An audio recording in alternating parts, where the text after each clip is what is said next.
বাকি একটা সিটও পাবে না, আমি শুভেন্দু অধিকারী বলে গেলাম। আর যাকে দাঁড় করিয়েছে তাকে বিজেপিকে হারাতে হবে না, তৃণমূলই হারিয়ে দেবে।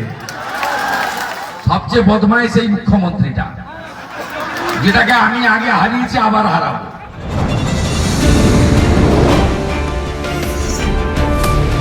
বাঁচেगा तो काटेगा, एक रहेगा तो नेक रहेगा, এটা বাংলাতে খুব দরকার। হিন্দু যদি বাঁচতে চাও, হিন্দু যদি বাঁচতে চাও, পশ্চিম বাংলায় পূজা করতে গেলে হাইকোর্টে যেতে হয়, গেরুয়া ধ্বজ নিয়ে বেড়ানো যায় না। বদলা আমি নিব, ভরসা আমার উপর রাখুন। জয় শ্রীরাম। জয় শ্রীরাম। জয় শ্রীরাম।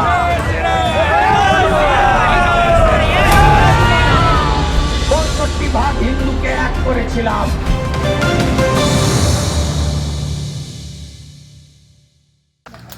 আমি প্রথমেই আপনাদেরকে দুটো কথা বলি। দাঁতন এলাকা আমার হাতের তালু, আপনি জানেন। মোহনপুরের 5টা অঞ্চল, দাঁতন 2-এর 6টা অঞ্চল, আর দাঁতন 1-এর 1টা অঞ্চল এখানে আছে, আর বাকিটা কেশিয়াড়ি বিধানসভায়, তাই তো? আমাদের এই এলাকায় একবার নয়, আমি অনেকবার এখানে যাতায়াত করেছি। রাজনীতির বাইরে উঠে আমি বিশিষ্ট শিক্ষক সলিল দাস পট্টনায়কের বাড়িতেও এসেছি, আপনারা জানেন। আমি আপনাদের কাছে দুটো কথা বলবো, বিশ্বাস করবেন তো? ট্রাস্ট করেন তো বিরোধী দলনেতাকে? প্রথমটা রেকর্ড করে রাখুন, 4 তারিখে দুপুরে শুনবেন। এবারে ভারতীয় জনতা পার্টি সরকার তৈরি করছে। আমি দার্জিলিং থেকে দীঘা, কোচবিহার থেকে কাকদ্বীপ, আমার ঘোরা সম্পূর্ণ হয়ে গেছে। আমি আপনাকে বলে দিচ্ছি, সনাতনীরা, আদিবাসীরা আর রাষ্ট্রবাদী শিক্ষিত মুসলিমরা, মৌলবাদীদের কথা আমি বলছি না, কালিয়াচকে যারা দাঙ্গা বাঁধিয়েছে তাদের কথা বলছি না, বেলডাঙ্গাতে যারা দাঙ্গা করেছে তাদের কথা বলছি না, মূর্তিকার হরগোবিন্দ দাস, চন্দন দাসকে যারা মুর্শিদাবাদে খুন করেছে তাদের কথা বলছি না, রাষ্ট্রবাদীদের কথা বলছি। বাংলাদেশি মুসলমানদের কথা বলছি না, ভারতীয়দের কথা বলছি। সবাই একজোট হয়ে গেছে, আমরা এইবার মোদিজির নেতৃত্বে পরিবর্তন করব করব করব। আর দ্বিতীয়টা হচ্ছে আমার নিজের কথা। ৬৪,০০০ মুসলমান ভোট দেখে মমতা ব্যানার্জি কলকাতা থেকে লাফিয়ে এসেছিল, মেদিনীপুরের ছেলেটাকে হারিয়ে দেব, প্রমাণ করে দেব মমতা ব্যানার্জির বাইরে শুভেন্দু তোমার কোনো অস্তিত্ব নেই।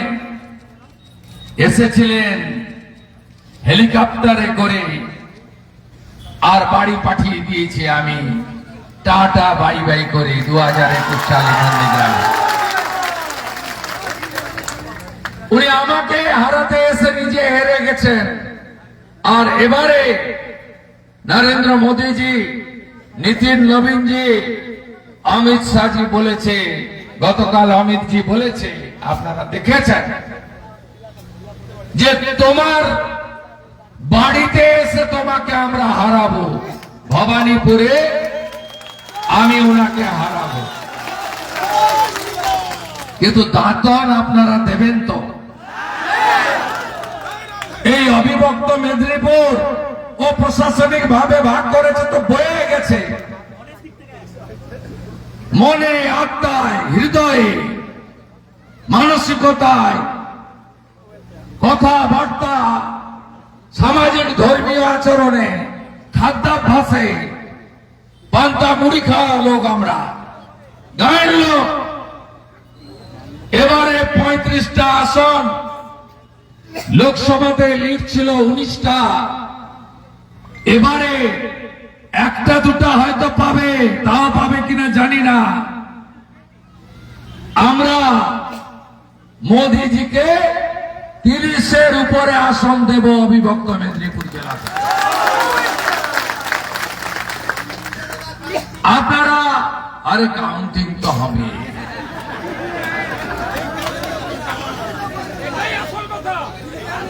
আপনি কি কিছু বুঝতে পারছেন না? আপনি এসআইআর হবে ভেবেছিলেন? হ্যাঁ, কত নাম বাদ গেছে?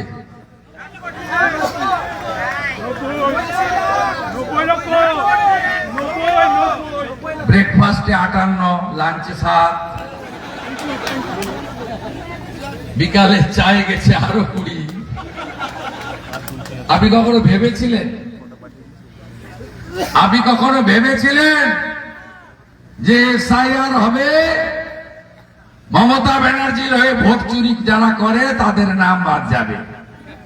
নো মৃত, no fake, no double triple entry.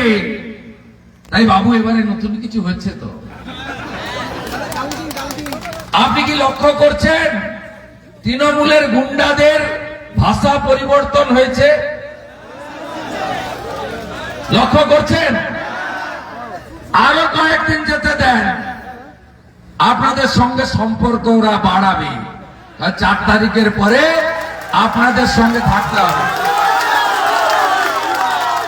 আচ্ছা, আপনারা কি লক্ষ্য করেছেন পুলিশের আচরণ চেঞ্জ হচ্ছে? চেঞ্জ হচ্ছে, ফোন করলে ধরছে। আপনারা কি তৃণমূলের কোন প্রচারে সিভিক ভলেন্টিয়ার ভিলেজ পুলিশকে দেখতে পাচ্ছেন? বাড়িতে বাড়িতে এসে খোঁজ খবর নেওয়া বন্ধ হয়েছে? বন্ধ হয়েছে? অপেক্ষা করুন, এতে সবে সকালবেলা 9টা বাজে, এখনো ভাত খাওয়া হয়নি, দুপুর হয়নি, 17-18 দিন বাকি আছে। আপনি নিশ্চিত থাকুন। আরে ভাই, অপেক্ষা করুন। পোলিং পার্টিতে কেন্দ্রীয় সরকারের কর্মচারী থাকছে, পোলিং পার্টিতে ক্যাজুয়াল কন্ট্রাকচুয়াল একটাও থাকছে না। পূর্ব মেদিনীপুরের ডিএম রেখেছিল, ঘাড় ধাক্কা দিয়ে সরিয়ে দিয়েছে। গোটা রাজ্যে পোলিং পার্টি পরিষ্কার করা হয়েছে। আপনি কি জানেন এবারে 2টো ক্যামেরা থাকছে? থাকছে, একটা ভোট এদিক ওদিক হবে না। আপনার দায়িত্বটা কি? গৃহ সম্পর্ক করা, door to door, door to ডোর। কেন ভারতীয় জনতা পার্টি? কেন পরিবর্তন? চাকরির কি হলো? কৃষকের ফসলের কি হলো? শিল্পের কি হলো? স্বাস্থ্যের কি হলো? নারী সুরক্ষার কি হলো? 26,000 চাকরি চুরি হলো কেন? অবহেলা হলো কেন? তামান্না হলো কেন? দুর্গাপুর মেডিকেল কলেজ হলো কেন? আপনাদেরকে মানুষের দৌড়ে দৌড়ে গিয়ে মানুষকে বোঝাতে হবে, বোঝাতে হবে যে ভাতা সর্বস্ব রাজ্য হতে পারে না। চাকরি চাই বিজেপি তাই, টাটাকে চাই বিজেপি তাই, ধানের ন্যায্য মূল্য চাই বিজেপি তাই, সেচের ব্যবস্থা চাই বিজেপি তাই, ঘরে ঘরে নলে জল চাই বিজেপি তাই।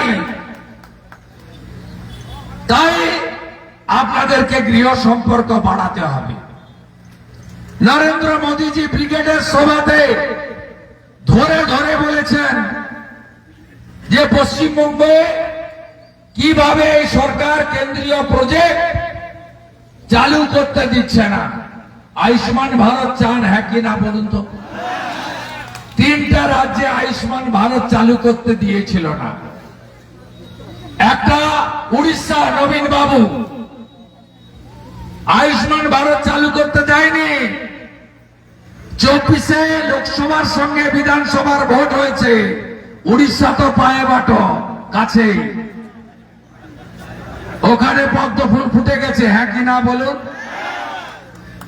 আরেকটা রাজ্য আয়ুষ্মান ভারত চালু করতে দিয়েছিল না, তার নাম মদ ব্যাপারী কেজরিওয়াল, দিল্লি।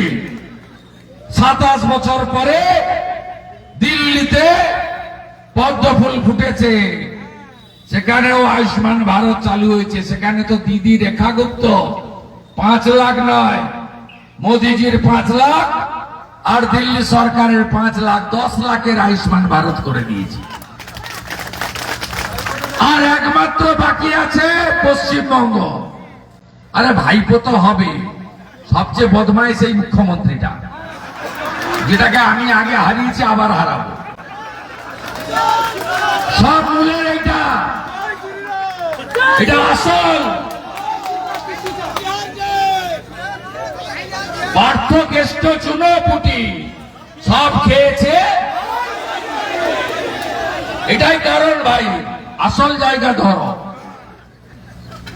পিসি হারবে শুনলে ভাইপো সহ সবাই উনাকে ছেড়ে পালাবে, অনেক আগে পালাবে। এই রাজ্যে পরিবর্তন আনতে হবে। আমরা বলতাম না আগের কথা, অঙ্গ বঙ্গ কলিঙ্গ। আমরা অঙ্গ কাকে বলতাম? বিহার। কদিন আগে ভোট হলো, 243টা আসনে 202টা আসনে বিজেপি। জয় সীতা মাইয়া কি জয়, অঙ্গ জিতে গেল। তার আগে কলিঙ্গ হয়ে গেছে, জয় প্রভু জগন্নাথের জয়। কলিঙ্গ আমরা জিতেছি, আর বাকি আছে বঙ্গ। 4 তারিখে দুপুর বেলা হয়ে যাবে। আরে দাঁতন তো গতবারই জিতেছিল, কাউন্টিং হল থেকে আপনাদেরকে ভয় দেখিয়ে তাড়িয়ে দিয়েছিল। গতবারেই জিতে গেছিলাম আমরা, তো আমাদের সিট। এবারে তো মার্জিন বাড়াবো। আর যাকে দাঁড় করিয়েছে তাকে বিজেপিকে হারাতে হবে না, তৃণমূলই হারিয়ে দিবে। সকাল থেকে রাত্রি তৃণমূলের নেতাদের শুধু হোয়াটসঅ্যাপ কল। অজিত বাবুকে বলুন এই গ্রামে আসতে, অজিত বাবুকে বলুন আর একটু ঘুরতে, এই জায়গায় যান, আমরা রেডি।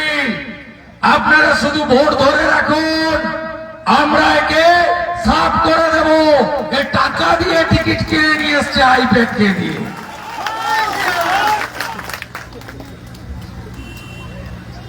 এ তৃণমূলের অন্য গোষ্ঠীকে পিটিয়ে হসপিটালে পাঠিয়েছিল। আপনি অঙ্ক বুঝতে পারছেন তো? বুঝতে পারছেন? সাফ করব, সাফ করে দেব। শুধু খড়গপুর গ্রামীণটা একটু লড়ে নিতে হবে, বাকি একটা সিটও পাবে না। আমি শুভেন্দু অধিকারী বলে গেলাম, দাঁতন জিতবো, কেশিয়াড়ি জিতবো, নারায়ণগড় 2100 ভোটে হেরেছিলাম, জিতবো। খড়গপুর তো আমাদের, বড় নেতা দাঁড়িয়েছে, 50,000-এ জিতবো। মেদিনীপুর নেব, আর এগরা পূর্ব মেদিনীপুর, ওখানে তো 16-0। এগরা তো জিতেই আছে। গত লোকসভা ভোটে প্রশাসনিক পূর্ব মেদিনীপুরে 16টা সিট, 15টাতে বিজেপি জিতেছে। এবারে 16-0 লড়াই। পটাশপুরে একটু গ্যাপ আছে, ওটাও মেকআপ। অগ্নিমিত্রা দিয়ে 12,000 লিড নিয়েছে এগরাতে। হিরণ 5,000 লিড নিয়েছে পাঁশকুড়া পশ্চিমে। পূর্ব নিয়ে ভাবতে হবে না, 16টাই দেব। সমিত মন্ডলকে এখান থেকে 6টাই দিতে হবে, মানে এগরা তো হবেই, বাকি 6টা। আমি আপনাদের বলে গেলাম, আমাদের থেকে যারা দূরে ছিলেন অনেকেই এসেছেন। আদিবাসীরা বুঝেছেন মমতা ব্যানার্জির সঙ্গে থাকলে বাবা সাহেব আম্বেদকরের আদিবাসীদের জন্য দিয়ে যাওয়া অধিকার সেটাও উনি কেড়ে নিয়েছেন। আচ্ছা বন্ধু বলুন তো, এসসি এসটি ওবিসি হিন্দু আপনাদের যে সংরক্ষণ, সেই সংরক্ষণ পশ্চিমবঙ্গে আছে। 1,15,000 সিভিক ভলেন্টিয়ারে সংরক্ষণ দিয়েছে, 4,000 ভিলেজ পুলিশে সংরক্ষণ দিয়েছে, 60,000 ক্যাজুয়াল কন্ট্রাকচুয়ালের সংরক্ষণ দিয়েছে। সংবিধান যা দিয়েছে মমতা ব্যানার্জি কেড়ে নিয়েছে। লড়াই লাগিয়ে দিয়েছিল কুড়মি আর আদিবাসী। এবারে কুড়মি সমাজের সবাই ভারতীয় জনতা পার্টিতে, গোপীবল্লভপুরে রাজেশ মাহাতো আর জয়পুর পুরুলিয়ায় অজিত বাবুর পুত্র বিশ্বজিৎ মাহাতো, কেশিয়াড়িতে ভদ্র হেমব্রম। শুধু আদিবাসী নেতা, শিক্ষক নন, সামাজিক আন্দোলনের নেতা। যারা দ্রৌপদী মুর্মুকে অপমান করে তাদেরকে আদিবাসীরা ভোট দেবে না, দেবে না, দেবে না, দেবে না। আমি আপনাদের কাছে কথা দিয়ে গেলাম, নরেন্দ্র মোদীজি বলেছেন বিজেপি এলে বিশ্বকর্মা যোজনা চালু, বিজেপি এলে আয়ুষ্মান ভারত চালু, বিজেপি এলে জল জীবন মিশনের জল, বিজেপি এলে প্রধানমন্ত্রী ফসল বীমা যোজনা চালু, বিজেপি এলে প্রধানমন্ত্রী সূর্য ঘরে বাড়ি প্রতি 80,000 টাকা দিয়ে সোলার প্লেট লাগিয়ে দেব, ইলেকট্রিকের বিল দিতে হবে না। বিজেপি এলে কি হবে? অমিত শাহজি বলেছেন এরিয়ার ডিএ পেয়ে যাবেন কর্মচারী, শিক্ষক, পুলিশ কর্মী, অবসরপ্রাপ্তরা। 7ম পে কমিশন চালু। সীমান্তে 45 দিনের মধ্যে বেড়া লেগে যাবে। একটাও বাংলাদেশি অবৈধ মুসলিম পশ্চিমবঙ্গে থাকবে না। অমিত শাহজি বলে গেছেন 6 লক্ষ ভ্যাকেন্সি ফাঁকা, ঘুষ ছাড়া মেধার ভিত্তিতে ডিসেম্বরের মধ্যে 6 লক্ষ চাকরি পশ্চিমবঙ্গে শিক্ষিত বেকার যুবক যুবতীরা পাবে। মমতা ব্যানার্জি শেষ এসএসসি করেছেন 15তে, শেষ বিএসসি হয়েছে 17তে, 2,15,00,000 বেকার। তাই অমিত শাহজি বলে গেছেন চাকরির আবেদনের বয়সের ঊর্ধ্বসীমা 5 বছর বাড়িয়ে দেওয়া হবে, যাতে আপনারা আবার চাকরির পরীক্ষায় বসতে পারেন। আর আমি বলে যাচ্ছি বিজেপি সরকার 6 মে 1 জুন মা বোনেদের অ্যাকাউন্টে 3,000 টাকা ঢুকবে। আমি বলে যাচ্ছি চাকরির আবেদনে কোনো এক্সামিনেশন ফি লাগবে না। আমরা বলে যাচ্ছি ধর্ষণ নামক শব্দটি বাংলা থেকে মুছে দেব। ধর্ষকদের সকালে জমা নিয়ে যোগীজির মতো বিকালে খরচ করে দেব। দেখুন বাংলায় আরজি করের মা, তিনি পানিহাটির বিজেপি প্রার্থী। দেখুন পশ্চিমবঙ্গে মাঝরাতে শাহজাহান যাদের তুলে নিয়ে গিয়ে পিঠে বানাতে বলতো, সেই সন্দেশখালীর প্রতিবাদী নেত্রী রেখা পাত্র হিঙ্গলগঞ্জে ভারতীয় জনতা পার্টির প্রার্থী। কামদুনি ভুলে যাননি টুম্পা কয়াল রাজ্য সভাপতি শ্রমিক ভট্টাচার্যের হাত থেকে পতাকা নিয়ে বিজেপিতে। সব প্রতিবাদী, সব অত্যাচারিত এক জায়গায় প্রচুর অত্যাচার করেছে 21-এর ভোটের পরে, মনে আছে? কেস খেয়েছেন না? প্রথম ক্যাবিনেটে সব কেস তুলে দেব, সব কেস তুলে দেব, সব কেস তুলে দেব। আর একদিনও যদি জেল খেটে থাকেন, সব বিজেপি কর্মী 5,000 টাকা করে সংগ্রামী ভাতা পাবেন। মোদীজি কি বলেছেন দেখেছেন না? ব্রিগেডে বলেছে সবকা সাথ সবকা বিকাশ তো হোগা, সবকা হিসাব भी होगा। 300 বিজেপি কর্মীর আত্ম বলিদান, 1 লক্ষ বিজেপি কর্মীর ঘর ছাড়া, 12,000 দোকান লুট। ভুলে যায়নি বন্ধু, ভুলে যায়নি। তৃণমূলকে হারাতে হবে, মূল সহ উপড়ে দিতে হবে, দাঁতন তো জিততেই হবে। এই আগামী কয়েকদিনের মধ্যে গোটা বাংলায় যেখানে আত্মীয় বাড়িতে আছে, একদিন করে গিয়ে থাকতে হবে, আর আত্মীয়র ভোটটাও পদ্ম ফুলে সুনিশ্চিত করতে হবে। কিছুদিনের মধ্যে আমাদের প্রধানমন্ত্রী সহ দেশের নেতারা প্রচারে আসবেন, সবাই যাবেন। আপনারা বুথের সংগঠন, গৃহ সম্পর্ক অভিযান, ভোটার তালিকাটাকে উল্টে পাল্টে দেখা, গ্রামগুলো তো ফাঁকা হয়ে গেছে। পরিযায়ী শ্রমিক, এই দাঁতনে 1, 2 মোহনপুরে কোন গ্রাম নেই। 100টা যুবক বিজেপি শাসিত রাজ্যে পেটের জন্য চলে গেছেন। আপনি এর কম পাবেন না, বেশি হবে। বাবা মাকে সুগারের ওষুধ, স্ত্রী ছোট বাচ্চাকে ছেড়ে পেটের জন্য চলে গেছে। তারা ভোট দিতে চায়, তারা বাড়ি ফিরতে চায়। আমাদের দায়িত্ব, কেউ গাড়ি ভাড়াও চাইবে না, একটা ফোন করুন। আমি বিজেপির বুথ সভাপতি বলছি, বন্ধু, এ লড়াই বাঁচার লড়াই, এ লড়াই শেষ সুযোগ, এরপরে আর সুযোগ পাবে না।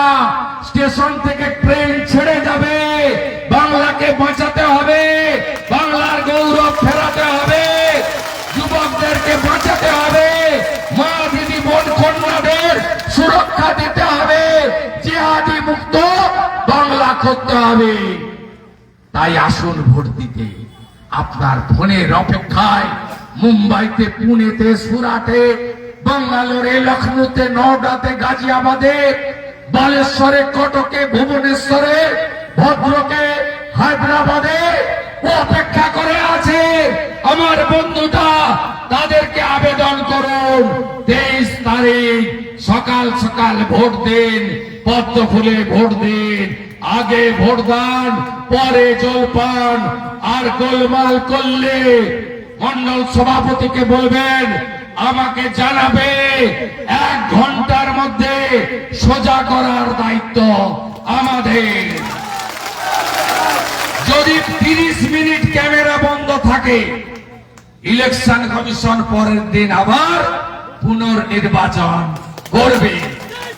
একটা আরি জাপ্তবের মতো মমতার চটি চাটা সিও ছিল বলে এতদিন ক্যামেরা বন্ধ করে জিতত। এসআইআর এর পরে টাটা টাটা। চিন্তা করবেন না, আছি। মেদিনীপুর হারতে জানে না, মেদিনীপুর মাথা উঁচু করে লড়ে। বিদ্যাসাগরের দেশ, একদিকে ক্ষুদিরাম বোস, অন্যদিকে মাতঙ্গিনী হাজরা। 47-এর স্বাধীনতা পায়নি মেদিনীপুর। 42-এর 17ই ডিসেম্বর সতীশ বাবু তাম্রলিপ্ত জাতীয় সরকার তৈরি করেছিল। আমিও 5টা দপ্তর, এত ব্যাগ পুরসভায় গিয়ে সব ফেলে দিয়ে বলি, রাখ পিসি, তুই রাখ, তোমাকে তাড়াতেই হবে। 11তে সিপিএম কে তাড়িয়েছিলাম। মেনকাপুর ভুলে যাননি, জানকাপুর ভুলে যাননি, ছাবড়া ভুলে যাননি, মোহনপুরে ভুলে যাননি। আমি আপনাদের কাছে টেস্টেড, আমি মনে করি ট্রাস্টেড। এই কেন্দ্র থেকে অজিত দাকে জেতান, সৎ মানুষ, শুধু দিতে জানে, দিতে জানে, নিতে জানে না, এইরকম প্রার্থী আদর্শ, বিচার, সনাতন এবং ভারতীয় সংস্কৃতিকে মেনে চলেন, একে পাঠান। সত্যি দাঁতনের ভালো হবে, সত্যি দাঁতনের ভালো হবে, সত্যি দাঁতনের ভালো হবে। সবাই ভালো থাকুন। জয় জয় শ্রীরাম, জয় জয় শ্রীরাম।